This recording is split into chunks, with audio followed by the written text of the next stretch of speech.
Hey guys, welcome back to my channel. My name is Sarah if you're new here. In today's video, I'm going to be sharing with you some different recipes that I've made for my family recently. Tonight for dinner, I'm making pizza pinwheels and I'm just using my regular pizza dough recipe. I'm trying to get it so that you can take a screenshot of it if you would like.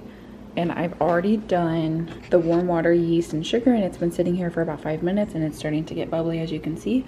So we're just about ready to mix all this up, and then we're keeping it pretty simple with toppings. I have some pizza sauce, pepperoni, and mozzarella cheese. I'll add about 2 tablespoons of oil, salt, garlic powder, Italian seasoning. You can add whatever seasonings you like or want. You can make it a sweetbread too if you wanted to do like a dessert pinwheel. That sounds amazing. I'm doing that next time. And then about 2.5 cups of all-purpose flour. I'm using unbleached and I'm eyeballing it. You can always add more if it seems too sticky.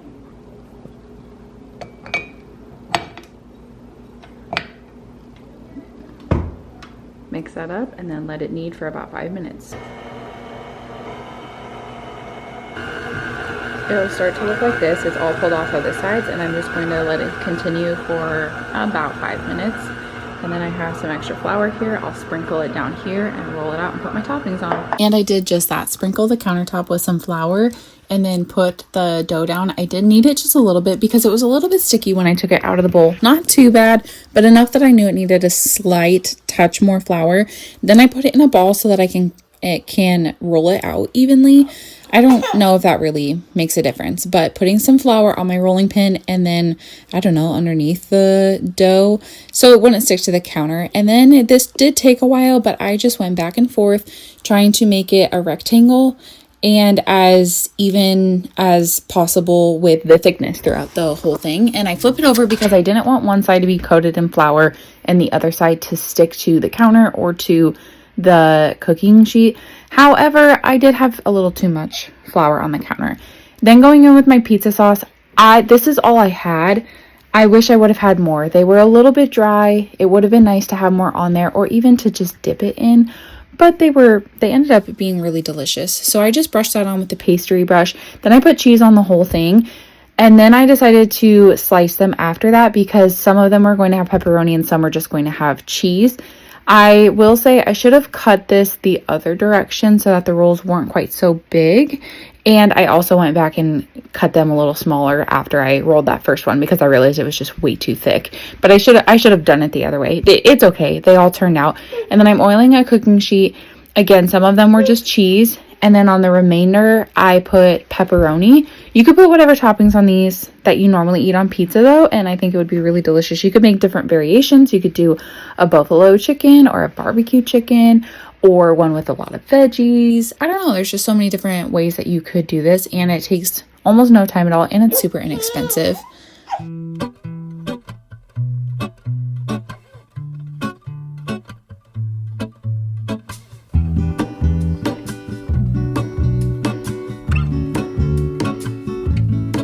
There is a life I lead in this city, hurrying to cup my tea. I baked them at 375 for 22 minutes, and I think they're done in the middle. They don't look the prettiest, but I'm sure they will taste just absolutely delicious. I think this one here, no, this one. Look at all that crunchy cheese. I think that one looks the best. It doesn't look the prettiest, but it looks the most scrumptious. Anyway, that's dinner for tonight. This is probably the most unflattering angle I could have possibly chosen. Tonight for dinner, we're going to be having chicken enchiladas, chicken burritos, whatever you'd like to call them. I say burritos more than enchiladas because although I'm using enchilada sauce, I'm using burrito tortillas. So I don't really know. Anyway, I have some frozen chicken breast and a crock pot. So I'm going to throw these in the crock pot with a packet of taco seasoning, cook them on high for a few hours, take them out, cut them up, put them back in the crock pot with some cream cheese and a little bit of enchilada sauce, and then I will wrap them in burritos later and bake them. To the crock pot, I'm just putting my frozen chicken breasts right in there because they're going to thaw as they're cooking and it's okay. And then I put in a package of taco seasoning, and then I filled that package of taco seasoning with water just so that there was a little moisture in there for the sauce. I don't think I really needed that though.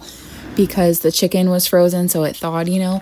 And then I was going to cut it and put it back in the crock pot, but I decided not to do that because sometimes chicken gives me the ick, right? And for some reason, sometimes when chicken cooks, the liquid that it's in gives me the ick, and so I didn't want to put it back in there. So I just ended up cutting it up, adding it with the cream cheese.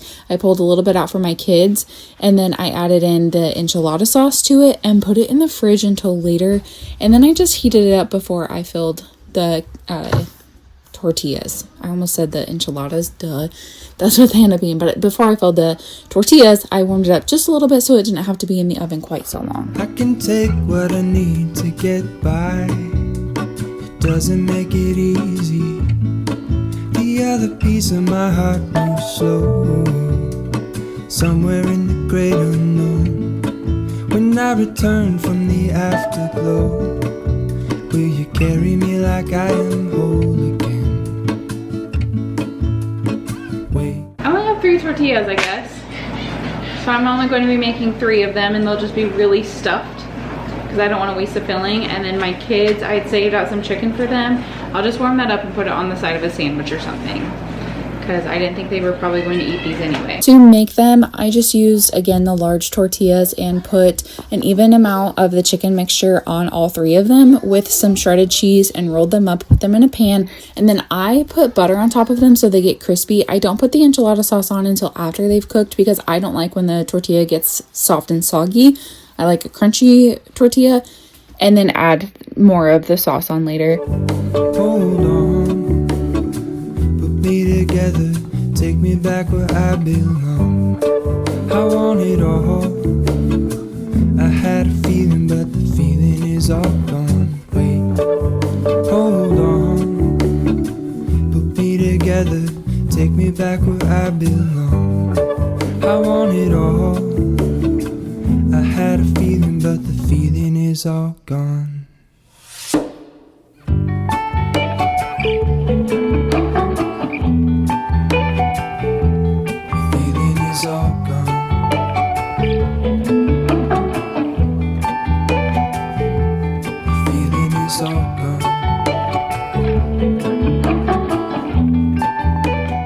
I also made bean dip with this, so I just put refried beans, garlic powder, and cumin and heat that up, and then I add in queso to it to make them cheesy beans, and we use it as like a bean dip on the side, and it's really yummy.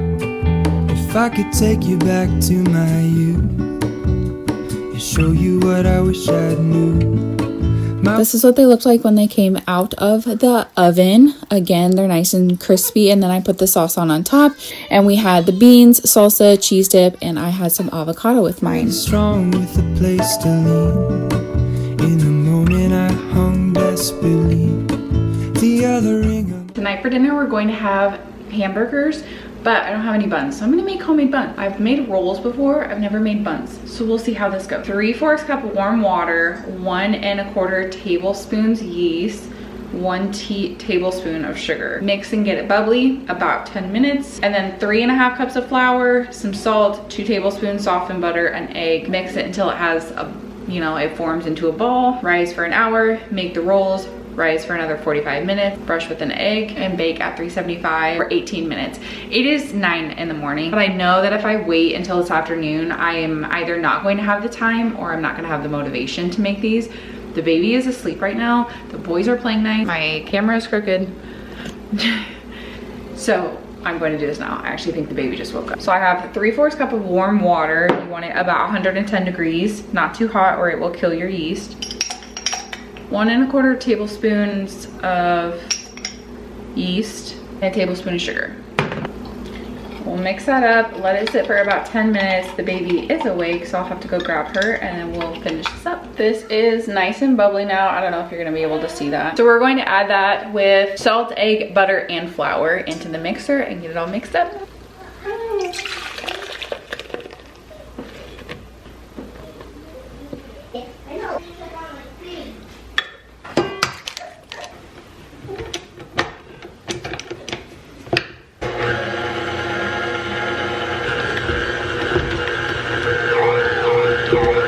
For this recipe, I think I should have started with only 3 cups of flour because I ended up adding in a little bit more water because it was way too dry. After you knead it for a while, put it back into a bowl that's greased and cover it and let it sit. It's been sitting for just over an hour because I was doing our taxes and didn't get to it. But now I'm going to take it out and get it broken into 8 pieces, roll them up, and let them rise for a second time. I just used my bench scraper to cut it into as equal parts as possible. I did have some that were a little smaller than others. They all cooked just fine though.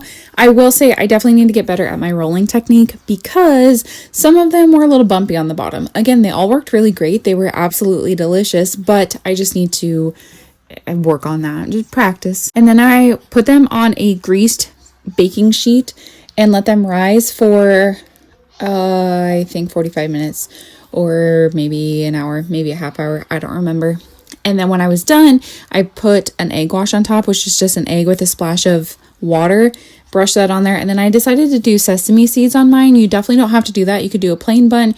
You could do everything bagel seasoning. You could spice it up and do, I don't know, barbecue seasoning. I don't know. You can do whatever you want. Onion. You could have an onion bun.